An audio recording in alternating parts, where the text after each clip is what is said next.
The 2024 NFL schedule is out, and the road for the 49ers, well, even though they're actually currently favored to win every single game so far, it's actually a little bit more treacherous than I anticipated when I just looked at who their opponents were going to be.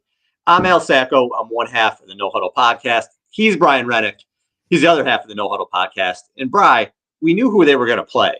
We did. But the Chiefs, the Cowboys, the Seahawks, the Bills, all coming out of their respective byes to play the Niners at Green Bay, at Buffalo, and back-to-back cold weather games right around Thanksgiving. The road to a second straight number one seed in the NFC is going to be more difficult than I thought it was going to be. Yeah, what was your initial take? Well, one of the things that I thought was interesting. Now, I have seen people say that the rest disadvantage is an overblown storyline, that we need to stop talking about it. But my initial thought was, this is the second year in a row that the 49ers have gotten absolutely hosed in rest advantage. In fact, over the past, I believe, 15 seasons, the 49ers have two of the top three worst rest advantages in a season, with the rest advantage in 2023 being minus 20 and the rest advantage in 2024 being minus 22. So right off the bat, I feel like, again, not that I think that the league is out to get the 49ers. That's not what I'm saying. I'm just saying they have been unlucky in that area 2 years in a row now. Yeah. I didn't think I'd be reading about -4 rest advantage and -20. I didn't even think that was going to be on the table at all. And that's what everybody's talking about right now, is the rest advantage for the Niners. It's insane. I think it's a big deal, specifically because of the teams that they're playing that are coming off their bye. Not necessarily good teams, all of them. They're all good teams. And that's where it's like, well, that's a bummer. But at the same time, they'll have 10 days of rest going into Miami, which is a disadvantage for Miami. And they will also have 10 days of rest going into. So here's the one thing that I think is a little bit of a toss-up, is while the Chiefs will be coming off their bye, and as everybody knows, Andy Reid does not lose coming out of his bye. So there's right off the bat, you're like, well, that's a bummer. But they will still have 10 days of rest going into that game, because they'll be coming off their Thursday night game against the Seahawks. And so that rest disparity is not as bad as it is when they play other teams coming off their bye. So in that regard, the other thing that I thought was they have got to build up a bit of a cushion in the first half of their schedule, because it is a lot easier than the second half. Yeah, those first 6 games, and we'll look at each one, but the first 6 games, to me, I think at worst you're 4-2. I mean, at the absolute worst. Yeah. And at best, you might be undefeated. There's a chance for them to run the table there too, before things start to get a little bit dicey there at the end. But listen, teams that go far usually play their best football in the second half of the season, and the Niners can certainly beat anyone on their best day. This isn't a fringe playoff team. This is they're better in the second half. They've been better in the second half under Shanahan since he's been here. They've been a second half team, which again is where you want to be. I appreciate facing. Well, and the other thing that I think is awesome is that you face the Chiefs and the Cowboys in back-to-back weeks. Just marquee matchups in back-to-back weeks. And the other thing is, you start off the season, Q-Aaron is coming with the New York Jets on Monday Night Football. I think that's a great test. It's a great test for this offense against a Robert Saleh defense that is always good. It's a great test for this offense, this passing offense. We think they're going to be I think you're on the same page, that they will be passing more in 2024 than they did in 2023. Again, I think they are working towards turning this team over to Brock Purdy, although obviously Christian McCaffrey is going to have a big role on this team. But the Jets are a great pass defense, and you've got Sauce Gardner, you've got DJ Reed. There's lots of revenge storylines coming into that game, right? Q-Aaron against the 49ers. and Solomon Thomas and Javon Kinlaw and DJ Reed and Robert Yeah. Saleh and, just a lot of It's a it's lot an of awesome adventure opener. makers. It is. It's a great Awesome opener. It's not a matchup you usually see in the AFC. Right. They're only playing every 4 years. It's Right. Aaron Rodgers. It's Robert Saleh, who used to be the defensive coordinator for the Niners. It's Monday night. Awesome opening week. I wasn't expecting the Jets to be the opener, and when I heard that it was going to be, pretty excited about that game. And Aaron Rodgers, listen, dude, it's going to be a year of him not playing football. What did he take 4 snaps last year? So odds are, no, it's Aaron Rodgers, but he's still 40 years old. He still didn't play last year. Still is feeling his way around his teammates. He didn't really play with them last year much. So there's going to be a learning curve, I still think, for the Jets this year, and for him to get back if he's ever Aaron Rodgers again. But I like the matchup for the Niners. I think they could win the game, but week 1, you throw it out the window. Anything can happen, and the Jets have a really good defense. It's a terrific test, like you said, for the offense. Mm-hmm. We'll see what Purdy and these guys can do coming out of the gate. They looked great last year on the road against Pittsburgh, which we thought would be a tough game in week 1. It wasn't. Yeah. The Niners blew the doors off them. And, they did. And they're home this year against the Jets. Just a really fun opening week game to me. Yeah, and then they go week 2 at the Minnesota Vikings, a revenge game for the 49ers. They had one of their worst losses, worst meaning a game that they absolutely should have won and did not, against the Vikings. But the question is it going to be Sam Darnold? Is it going to be J.J. McCarthy? I have a feeling it's going to be Darnold. So it's a Sam Darnold revenge game, if you will. But what will be interesting is to see how this offense deals with Brian Flores' defense after having, a lot of trouble against Brian Flores' defense last year. The biggest difference is, as everything stands now, right? We can't predict injuries, and we don't want to predict injuries, but they will have Trent Williams in this game. And, I think the fact that you are facing the Vikings at the beginning of the year when we don't really know what they're going to look like, I think that's still an advantage for the 49ers. Yeah, I don't think the Vikings know what they're going to be this year. And I saw the stat about how the Niners haven't won in Minnesota in 30 years or 30 plus years, whatever it is. I don't give a shit about that. It's a new season. Every year is new. Last year in that game, Kirk Cousins played out of his mind. He did. And it was still a close game. I mean, Cousins was phenomenal. Cousins probably would have beat anybody on that night, or at least defensively, they would have had a tough time stopping him. Any defense. He was terrific. It happens. You're going to face a hot quarterback sometimes. I'm not worried about oh God, they're at Minnesota. Throw that shit right out the window to me. I'm not worried about this game right now. Looking at it, again, Minnesota, sure, Jefferson's terrific. Addison is terrific. I like the Aaron Jones pickup for them. But quarterback, I don't fear Sam Darnold. And McCarthy, if you're talking a rookie quarterback in a second game, advantage Niners here in this game. But again, it's a fun week 2 game. And it's a 1:00 game. You got to take that into consideration too. So, or 10 a.m. 10 a.m. 10 a.m. body clock game. For you West Coast people. 10 a.m. body clock game. Then they go to the Aaron Donald-less Rams. How are you feeling about the Rams? I'm scared of them. Yeah. I'm a little afraid of them. The Rams, to me, I know there's no Aaron Donald, but you look at the team last year, I had no expectations for them last year. I thought they'd be better than what people had anticipated. They were saying, 6 wins, 7 wins. I don't know. They can push 8 or 9 wins, I thought. They're 10-7. They're a good football team last year. The health of Stafford is obviously key.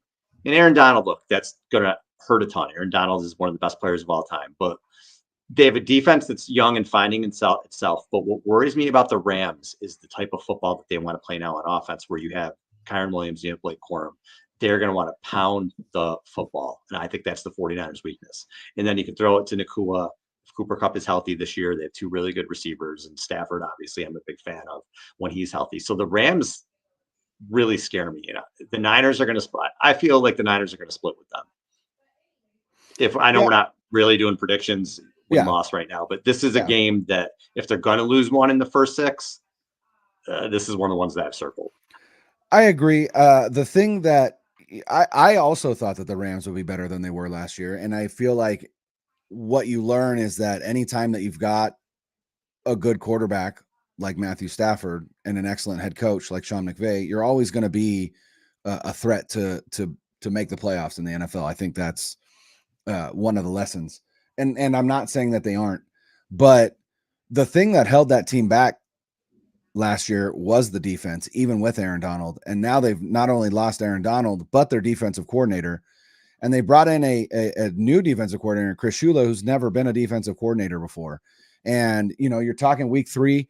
I don't know that defense is going to be good enough, at least at the beginning of the year, to be able to stop the 49ers offense, which is, again, coming back at full throttle from what it was last year. And so while the Rams and their offense are going to be a big test for this 49ers defense, with also a new defensive coordinator and a big question mark on run defense, I just think if it's a shootout, if it's an offense versus offense, I still think the 49ers defense has more talent and enough talent to get a stop when needed.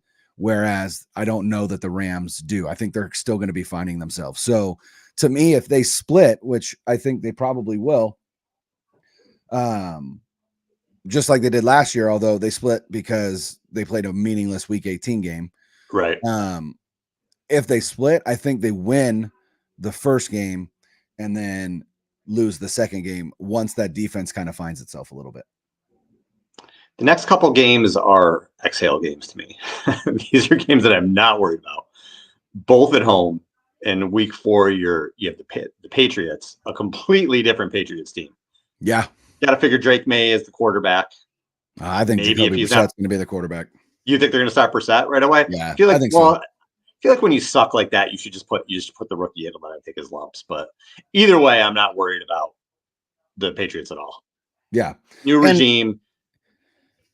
And that defense is not the Bill Belichick led defense, right? Gerard Mayo, has been there for a while. Like, I'm not going to underestimate him, but he's not Bill Belichick. So, and he's not technically the defensive play caller either. Not technically, he's not the defensive play caller. So yeah, and the offensive coordinator there is Alex Van Pelt. Like, there's just not a whole lot to be afraid of. Not a lot of weapons there. Yeah, and there's some good players on defense. Yeah, Paramore, Christian Gonzalez, if he bounces back from his injury, but nothing to be. I mean, this should be a cakewalk. Matthew Judon. Yeah, there's good players, but Niners, there's no excuse for them. They'll be favored by double digits in this game. 100%. And week 5 probably as well against the Cardinals. Cardinals will be better with Kyler Murray. Marvin Harrison's an exciting addition for them, but I do not fear that team at all. I still think, even though Jonathan Gannon is a defensive minded head coach, I still think they lack a lot on defense, and that's going to be part of their downfall. I really like their offensive coordinator. I think he was kind of innovative last year, and they came and ran all over the 49ers late in the season. It was it was that game that was the beginning of, oh shit, this team can't stop the run. Mm-hmm. And That's so so I expect kind of a similar game plan for them, but also now they do have some weapons for Kyler Murray in Marvin Harrison Jr. And so I still think that they will be favored heavily in that game, but I do think the Cardinals are better than they were last year. They're just still not good. Yeah, they ran with James Conner last year, and that rookie that they drafted, his name is escaping me, but that was a good pickup for them, the rookie running back, and I think he's going to get a lot of carries for them as well. Trey McBride's a good tight end. They do have some weapons on offense. I can't think of the guy's name now, but a running back that I think is going to get a lot of touches. Trey Benson. There you go. Yeah, he could be if you play fantasy or dynasty or anything like that. He's a good guy to pick up. I think he's going to end up having a good season for them. For sure. Week 6, the second of 6 primetime games and the first of 2 Thursday night games. Do not like having 2 Thursday night games. I don't like having 1 Thursday night game. I'm glad football's on Thursdays, but they had 2 last year, didn't they? They did, yeah. The early one against the Giants and then Thanksgiving against the Seattle. Seahawks. We were at Seattle again. And look, I love when football's on Thursday. I look forward to it. I always look forward to football, but looking at your team, I never want my team to play on Thursday night. But they're going to be at Seattle, and this is the Seahawks. It's going to be a different Seahawks team. This is not the Pete Carroll Seahawks. Sure. And Pete Carroll owned the 49ers with Russell Wilson for a really long time. The past few years, that has not been the case. Brock especially with Geno Smith. 5-0 if you include the playoffs. Geno Smith doesn't scare me. I know they have some weapons, but we'll see with Mike McDaniel, or not Mike McDaniel. What's his name? McDonald. Their head coach, Mike McDonald. Yep. His defense destroyed the Niners in Baltimore. Obviously, Yep. you don't have the same type of players, but it did give them fits. So who knows in this game? If there's going to be a loss in these first 6 games, I think it's going to be either the Rams or the Seahawks. If whatever one you want to circle right now, I think the Niners will lose one of those games. Probably come out 5-1 there. The one thing that I will say about Mike McDonald and that defense is you think about what the Ravens defense was, not last season, but the season before, which was Mike McDonald's first season. And you think about like the game against the Dolphins, right? Especially early in the season, they played the Dolphins in 2022.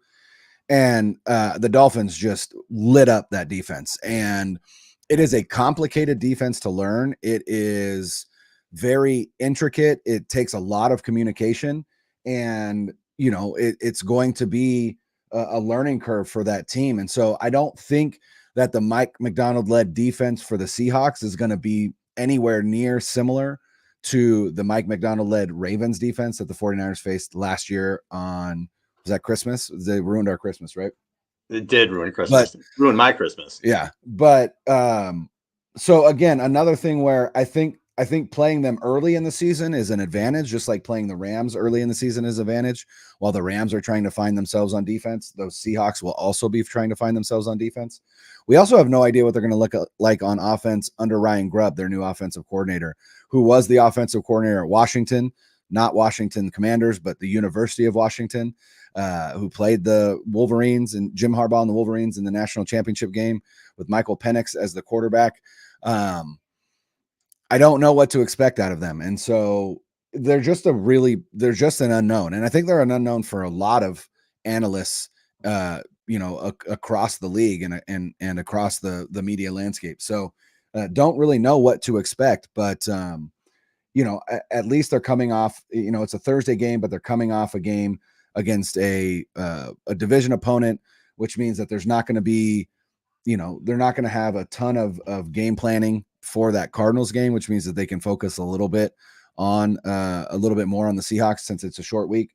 But yeah, it'll be interesting to see who shows up. And then week 7 and 8, I mean, the NFL has to just be thrilled with these two matchups. Salivating. Monster. I mean, Yes. The 49ers draw ratings. The 49ers have a huge fan base across the country, and they just have 2 monster games in week 7 and 8. First is week 7 against the Kansas City Chiefs, who, like we said, are coming off that bye. And Andy Reid is something like 27-4 off a bye or something ridiculous like that. It's wild. It's wild. And I know the Niners have 10 days to prepare. There's a lot for me when I first look at this game. The first thing that comes to my mind is, when are you going to beat this team? Yeah. When are you going to beat the Chiefs? Because you haven't. You haven't beat Andy Reid and Patrick Mahomes. There's been some heartbreak. There's been a little bit of ass kicking mixed in there. So at some point, can you get over the Kansas City hump? We've seen the Bills do it in the regular season. They've been able to get some wins to maybe give them some confidence in the regular season. When postseason time comes around, it's usually Mahomes finds a way at the end. Mm. But we've seen the Bills go in there and have those really big regular season wins where, okay, we went to Kansas City and won. Now Kansas City is coming to San Francisco here, but the Niners still have to get that win where, we beat them. We got over that mental hump with them. They didn't find a way at the end. We didn't muff a punt or miss a kick or overthrow somebody or anything like that. We found a way to beat them. And this is a big mental game for me, for the Niners. And that may sound silly to some people because the Niners win so much, can beat so many people. The Chiefs have not been one of those teams. So this is a gigantic circle the week, show me something week for the 49ers. Yeah, Andy Reid is 28-3 when coming off a bye, when the other team is not coming off a bye. That's just ridiculous. He's 3-4 when coming off a bye, when the other team is also coming off a bye. So it's not as, and like we said, it's a little bit of a mini bye for the 49ers. They're coming off 10 days rest, right? Because they play on Thursday. So what's interesting to me is that you back the Chiefs and the Cowboys up back to back, right? And what's interesting to me is the Kansas City Chiefs are to the 49ers what the 49ers are to the Cowboys. They have such ownage that it is far more imperative for the 49ers to beat the Chiefs than it is for the Chiefs to beat the 49ers. Just like it's far more imperative for the Cowboys in week 8 to beat the 49ers than it is for the 49ers to beat the Cowboys, because the 49ers have nothing to prove to the Cowboys. The Cowboys have everything to prove to themselves against the 49ers, just like the Chiefs know that they can beat the 49ers. So they go in expecting it. The 49ers have to prove to themselves that they can beat the Chiefs. And so to me, that is arguably, when it comes to the Super Bowl aspirations of the San Francisco 49ers, it's crazy to say, but I don't think there is a more important game on the schedule than the week 7 matchup against the Chiefs. They have to prove to themselves that they can beat that team, even if it's just in the regular season. Because if they lose to the Chiefs in week 7 and then go on to make the Super Bowl and have to face the Chiefs again, what does that look like for them mentally? What does that, you go into that game going, God damn it, we cannot for the life of us beat this team. And so I what's think going to happen? It's when's the break going to come for them? All that stuff enters your head. Super important for them. And it's week 7. There's still 11 weeks left in the season, but I don't see a more important game on the schedule for them than this week 7 matchup against the Chiefs. Yeah, because with the Niners, it's not about, hey, we made the playoffs. Hey, we won a couple playoff games. Right now, it's championship or bust. You're at the precipice of not winning a title with this core. It's probably this year or not. So again, while the odds are stacked against them, it's a huge year, and I totally agree with you. It's just a gigantic game. Maybe the biggest regular season game they've had in, God, I don't even know. Certainly in recent memory, it's gigantic for them. The Eagles game was big last year. The Eagles game was big last year as a bit of a, it was a revenge. That was a we're pissed off. That was a we didn't get a chance. That was a we know if we play you, we can kick your ass and we're going to show you. This is, again, something that can turn into a mental, oh shit, now what happened? Yeah. Can we ever beat 15? That sort of thing. So I agree with you on that. And just like for week 8 with the Cowboys, listen, the Cowboys have shown me nothing in the Mike McCarthy, Dak Prescott area. Nothing. Just that they show me that they can't beat good teams. And I thought the same thing last year that you just said. This game for the Cowboys, after the Niners beat them 2 times in a row in the playoffs, is going to be huge. And the Niners better bring their A game, because the Cowboys are going to come out swinging, and it's going to be a real tight game. And I think I picked Dallas in that game. And the Niners kicked their ass. 42-10, baby. Wasn't even a game. I mean, Purdy looked like Montana in that game. Absolute ass kicking. We'll see again this year. There's no way I'm ever picking Dallas ever, but they're coming off a bye. The Niners are coming off. Either way, a really emotional game against Kansas City. Right. Either way, it's hard to say that a Niners Cowboys game there could ever be a letdown, but that this could be a spot for a letdown, because if they beat the Chiefs, you kind of get the exhale. If you lose another one to the Chiefs, you're kind of like, a little hungover. This is a letdown game if I've ever seen it. But fuck Dallas. That's right. They just don't beat good teams. I hope George wears the shirt again. What if Trey Lance is starting in week 8? Oh my God.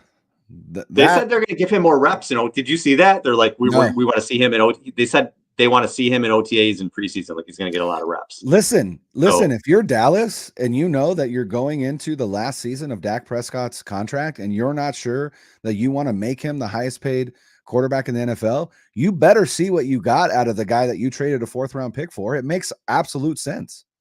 Because if you go into the season and he has another Prescott year where he's statistically really good and they win 11 games, then he gets in the playoffs and he shits the bed again and he loses big games against the Niners, you cannot pay him $60 million a year. No. I don't know if you decide to rebuild. And maybe Jerry Jones, he's getting so old, he won't want to do that. But at some point, you can't pay that quarterback that kind of money if you keep getting those results. And Prescott's a good quarterback. He is. He's a good player. But at some point, you get into the purgatory stage with some of these guys that you're just never going to get over the hump. And I feel like that's where they are with him right now. And you also got to pay Micah Parsons soon, and you got to pay CeeDee Lamb, and there are some real financial concerns. Not that they can't afford to pay the team, but financial concerns and like, who do we pay? And again, if you're paying 55, 60 million for Dak Prescott, then you're not also paying CeeDee Lamb, or you're also not paying Micah Parsons. You're losing one of those guys because you already paid Trayvon Diggs. I don't see them finding the money. And like I said, if it's another, if they go another season without making it out of the divisional round, how do you run it back? Let somebody else, and I'm going to throw out, I'm going to do this right now. It's May 16th, 2024. I'm going to say in the 2025 NFL season, Dak Prescott is playing either for Sean McVay and the LA Rams or Mike McDaniel and the Miami Dolphins. That's my prediction. Wow. It's a big prediction, Brian. It is. I also predicted that Kirk Cousins would play for Mike McDaniel. So take my prediction with a grain of salt. But yeah, you know what? The Rams, that's a pretty good spot for him. Right. I don't know if Dallas had to. Yeah, that's a pretty good spot for him. So be a free agent after this year, right? Right. Yep. Yeah. So Matthew Stafford retires and they bring Dak Prescott in. That's my thought on it. The Niners get a bye in week 9, and you're certainly going to need it after Kansas City and Dallas. So it's a pretty good spot for a bye week 9.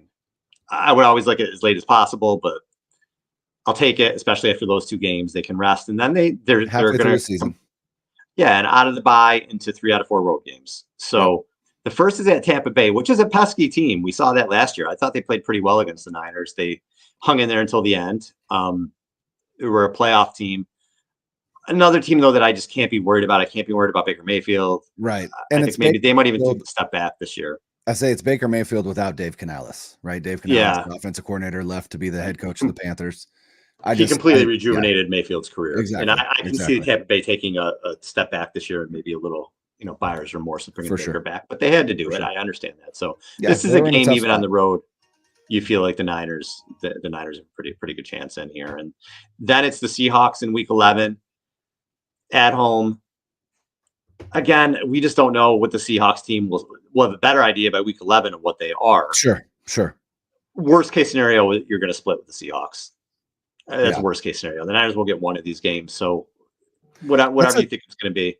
That's a tough, and the thing about that game is it's tough, right? Because you're coming off an East Coast road trip. You're coming back home. You're playing a division opponent, which is difficult in and of itself. You're playing them for the second time, which makes it more difficult. And you're also looking ahead and going, wait, we have to also go to Green Bay next week. And then the following week, we have to go to Buffalo. That's a tough spot. It's a real tough spot. So to me, again, if they split with the Seahawks, I predict a win early in the season and then a week 11 loss, because that's just, like I said, just a tough spot to be in. And if you're a football fan, week 12 and 13, you're sitting on your couch. Money. Thanksgiving time, Sunday afternoon, Niners at Packers, Lambeau Field. That's just a must-see game. Packers are one of those teams that give the Niners all they can handle. Are they going to continue to move up? Because if they do, if Jordan Love continues to improve, you have all these young weapons. Green Bay could be really good this year. Sure. Really good this year. I'm a little concerned about their offensive line, but other than that, that NFC North could be a great division. This, with the Lions, and I think the Bears are going to be a lot better. That's going to be a fun division to watch. I think it's the best division in the NFC, if I'm being perfectly honest. You might be right. You probably are right, actually. Yeah, that could, depending on how Chicago is, and they finished the season great too. We'll talk about them, but that's a big game, and that's a game for the Niners too, man. If you're picking losses, I saw Mayoko's predictions earlier, and he had losses in week 12 and 13 for the Niners, and had them going 12-5. So even if you think they're going to be really good, this is a tough stretch. So this game is huge, but awesome. And then Sunday night, which is their fourth. Yeah, it's their fourth primetime game so far, because Dallas is on a Sunday night as well. At Buffalo. Now, the Bills are not the Bills that most people are probably accustomed to. Right. A lot and of that's changes. The thing for me. Yeah. No, it's not going to be easy to play 2 cold weather games in a row and go to Buffalo on Sunday night. That is not an easy place to play. But no Stephon Diggs. I mean, Von Miller didn't do anything last year anyway, but he won't be there. No Jordan Poyer. There's all these vets, no Tre'Davious White, they're moving on from. It's going to be a new Bills team. Now, by week 13, have these young guys started to step up and play better, and have they found the rhythm? And Josh Allen can beat anybody on any given day when he's on. The guy's amazing. But he also gives you some. Josh Allen will also throw the ball to the other team. He plays a little recklessly sometimes. So I'm not as afraid of the Bills as I would have been 2 years ago going to Buffalo, where you said, this could be a loss. This could still be a Bills team finding itself. So while it's still going to be a great game to watch the Niners against Josh Allen on a Sunday night, may not be as tall of a task as maybe some people are initially thinking. Yeah, I am reserving judgment on the Bills until I can see what that offense looks like without Stephon Diggs. what Joe Brady has in store, what that offensive line looks like, and really what that defense looks like as well. There's just a lot of question marks in Buffalo right now. It seems like this is the season where they're like, we got to take our medicine when it comes to, the cap. Mm-hmm. And it seems like they did that this season. And so, you're losing Stephon Diggs and Gabe Davis, and you're replacing them with Keon Coleman, a rookie out of Florida State, and Curtis Samuel, Marcus Valdes-Scantling. Right. And we saw what MVS did in Kansas City, which is to say not much. And so I know, he's going to fill that Gabe Davis role as the field stretcher, but I mean, that was his role in Kansas City and he didn't necessarily do a whole lot with it. So I don't know. I'm not, it's hard to count out Josh Allen, right? As arguably the second best quarterback in the NFL behind Patrick Mahomes, but he just doesn't have a lot to work with. And so again, by week 13, we will know a lot more about that team. But as it stands right now, I'm not as afraid of that game as I was if that were week 13 of 2023 for sure. Where I would be a little bit afraid of the Bills offense, we think Josh Allen, we think, Dalton Kincaid, the guys like that. James Cook really came out in the second half of last year. True. Who's the other run? They picked up another running back too. I don't know. I forget everyone's names all the time. They have a rookie running back too. They have, who was the vet? I thought they picked up a vet. Maybe they didn't. But Cook is phenomenal, and they brought in somebody else that can get some carries for them too, whose name is clearly escaping me right now. They can run the football. And you saw them do that last year where there were games Cook had like 200 yards and they really committed to it. So if that's something they do when the weather is bad, again, we're worried about that Niners rush defense. That could be a game that's a little bit scary to them. I have to look up the Bills. You know who they got? You know who they got? Frank Gore Jr. They did, but that is not who I'm thinking of. They have Ray Davis, Frank Gore Jr., Ty Johnson, James Cook, Darrington Evans, and Reggie Gillum. Was it whoever the rookie is that they took? Is it Ty Johnson? Maybe I think it's Ty Johnson. No, Ray Davis. Ray Davis was a rookie. I think. Okay. Yeah. Yeah. But Ty Johnson's been in the league for a while. If run defense is a weakness for the 49ers in 2024, that will definitely be a tough matchup. Be the Achilles heel. And then week 14, you go back home. But this could be a tough game too, because the Bears really came out at the end of last season. Yes. And had a top 5 defense in the second half. Montez Sweat transformed that team when he came over. Yep. He made a huge impact. They were terrific in the second half. And now this offense, what is it going to be? If Caleb Williams is what people hope that he is, I love Odunze. I think he's going to be a really good player. And then you have Keenan Allen. You have DJ Moore. You have Cole Kmet. You have a good running game. Could be a really difficult game. The Bears are a team could win 10, 11 games. I really feel that way if Caleb Williams is what people think he could be, even as a rookie. And Shane Waldron is the new offensive coordinator there. He's coming from that role for the last 2 seasons in Seattle. And while very familiar with the Niners. Yes, exactly. And then again, you just don't know what you're going to get. You assume that Caleb Williams is going to be incredible in his rookie season, but you never know. So, again, another team where it's like, you don't really know what you're going to get because you have no idea what Caleb Williams is going to be as a pro, but that dude sure has some weapons around him. And that defense, like I said, it was top 5 in the NFL in the second half. And, they brought back most, if not all of that defense. And yeah, I think they're going to be a team that if Caleb Williams is just okay as a rookie, right? I think they can sneak into the playoffs. 100% agree. Yeah. Yeah. I think they're a wild card team this year. It's a tough division, but I think the Bears are a wild card team this year. Yep. Then the Rams at home in week 15. That's another Thursday night game. Thursday night. Yep. It's the 5th primetime game for them. Who the hell knows what happens on Thursday nights? And we both said we think they split with the Rams. So one of these games is going to be a loss. I really want to, because I'm just looking at the 49ers schedule. I haven't looked at it. I really want to look at the Thursday night slate because that's twice now that they've scheduled division opponents for the 49ers on Thursday night. Like, did they make that like a concerted effort? Right. Like, because I'd have to look. If you think about it, it would make sense, right? If you're going to have Thursday night games, have them be division games because division games are games. Again, you obviously game plan for you. I'm not saying you don't, but you don't have the game plan as much because you're really familiar with each other.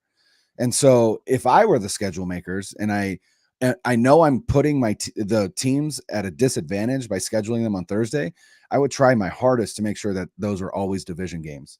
And so for the 49ers, they are. There looks like there's a lot of them. Yeah. Patriots, Jets, Bills, Dolphins, Cowboys, Giants, Falcons, Bucks, Niners, Seahawks. Yeah, quite a few. And there's some that aren't, but you got Saints and Broncos. But yeah, there's definitely a lot of division games here. Yeah, that's a good point. If you're gonna make these guys play these games, right? Might as well do it that way. But yeah, look, I don't think the Cardinals are gonna be very good. If Seattle and the Rams weren't very good, I believe that. If they were very good, I believe that too. Weren't. They can go either way. So who knows? We have to wait how the season plays out. But then they go all the way across the country on 10 days rest to play Mike McDaniel and the Miami Dolphins. Again, don't know what that team's going to look like because they were decimated by injuries by the end of the season last year. I don't think that team is as good as it was last year. They lost a lot of players. They lost a lot of players on defense. They're bringing in a new defensive coordinator. So again, 1 year under Vic Fangio didn't go as expected. Vic Fangio leaves for the Eagles. They bring in Anthony Weaver, who was the defensive line coach for the Ravens, never been a defensive play caller before. Didn't really address their offensive line and the needs they have there. Didn't really address the losses that they had in free agency of Christian Wilkins and others. But you still got Jalen Ramsey. You still got you've got some talented edge players. You've got guys coming back from injury that you hope for Miami hopes that, they come back to form. But again, a game that going to be tough in and of itself just because it is a cross country, but that game is played later in the day. So it is still a 1:25 body clock game. So the 49ers only have 2 10 a.m. body clock games this season, which is nice. That's an advantage for them. With the amount that they have to travel, the fact that it's still only 2 10 a.m. body clock games, I think that's huge. So Brian, that Bills running back, Ray Davis, 5'8", 216 pounds, rookie out of Kentucky. He's somebody who I think is going to mix in with James Cook and kind of pound the ball in there. So that does worry me in that game. All right, week 17. So this is my other. So I think the Chiefs is the most important game. I think this could be the second most important game of the regular season. Huge game. Again, fun game. 6th primetime game for the Niners, Monday night, December 30th, playing at home against the Lions, who, again, are going to be out for blood, out for revenge. They probably feel like they should have been in the Super Bowl. A couple things go differently. They are in the Super Bowl. Going to be a really fun game and could be a preview of maybe the NFC Championship again. Right. And I think that could be I think that could be a battle for the 1 seed as well in the NFC. Could be. For sure. Yeah, Detroit's just going to have, I think, because their division is so good, they're going to have some losses in there. That's true. Man, I don't know. When you look at the 1 seed, I mean, the Niners are good. Right now, the Niners, I think, are favored to win the most. I think they were like 11.5 or some shit around there, and which was the highest win total. I think second is Green Bay, right? That I don't know, but Green Bay has a chance. It's got to be Green Bay or Detroit, and I mean, I guess unless you think Philly, somebody thinks, Cowboys, Eagles, and you know what team not to sleep on because their division kind of sucks. And the Falcons, do not sleep on them. Yeah, do not sleep on them winning 12 games. Yeah, which maybe you could sneak the bye with that. Sure. Yeah, they're going to be a lot. I mean, I think last year, what were they, 7-10 last year, whatever it was, and if they had even remotely good quarterback play, they would have won 11, 12 games. So this year with Cousins and Bijan in his second season, and maybe Morris makes the defense better or whatever. Well, and he's bringing in another kind of Shanahan offensive disciple to run the offense there as well, which is only going to be a benefit to Kirk Cousins. And I mean, I think hands down, if you're betting money on any division winner, I would put a lot of money on the Falcons. Yeah, I think they're going to have a good season. Then you get in the playoffs. Kirk Cousins is your quarterback. We'll see. Right. For the regular season, I think they're going to win games. And then the season ends. You're at the Cardinals. Hopefully that game doesn't mean anything. Playing the Cardinals last week's season, it's just always gross to me. Yeah. I don't know. Yeah. Like your backups are in. It's the Cardinals. The Cardinals are one of the least. They've always been. Even when they had like Kurt Warner and Larry Fitzgerald, that was always kind of. It's like they're just one of those teams that, like them and the Panthers, you're just kind of Yeah. it's Yeah. gross. Cardinals games are gross. And it's in Arizona. So Yeah, like whatever, man. But hopefully again, the 12-4 and it won't matter. yeah. They'll have the bye locked up. But we'll see. This, like I said, this is a little bit more difficult of a road than I had anticipated it being. I think there's going to be some regression with the Niners unless Brock Purdy comes out and is either the same dude or takes a little bit of a jump forward. Then the offense may be so good it may not matter. But Right. there are spots I'm worried about here, and there are some teams that I think can exploit those weaknesses for the Niners. That I'm not saying the Niners are going to go 7-10. I do not think that. I think they'll win 11 games just because of the talent. But when I say Super Bowl, are they going to win the Super Bowl? I think there's some teams in the NFC this year that can exploit their weaknesses, and that has me worried a little bit. I think the biggest thing I'm looking for this season is, again, like you said, there are holes. One of the things that I think is interesting is they are carrying a good amount, not a good amount, but a fair amount of cap space into the season. I know their hope is to roll that over, but I also know that they love to be aggressive in season. And I'll be interested to see if they make a move like a Chase Young move or something like that to shore up a hole that they find, in the middle of the season. So it'll be interesting to see as well. Obviously, all these things that we talk about, predictions, all of that is going to hinge on health. And it's always going to hinge on health. 100%. 100%. All right. We're out of here. Hey, we got a guest coming on next week. We do. I wasn't going to tease it. You want to tease it? We could tease it. Yeah, let's tease it. We have a guest coming on next week that used to play for the 49ers. And he used to be a pass catcher for the 49ers. I'm pretty excited. I'm like Ricky Waters excited for this one. When we had Ricky Waters on, I was really excited. And I'm pretty excited for this one too. So right now we're tentatively scheduled for that Wednesday morning, 10 a.m. Eastern, 7 a.m. Pacific. You're going to be familiar with this guy. Yeah, for sure. Kind of a big deal. We're really excited about it. So we'll leave that with a tease. There you go. Thanks, Tune in next week. Have a good one. Later.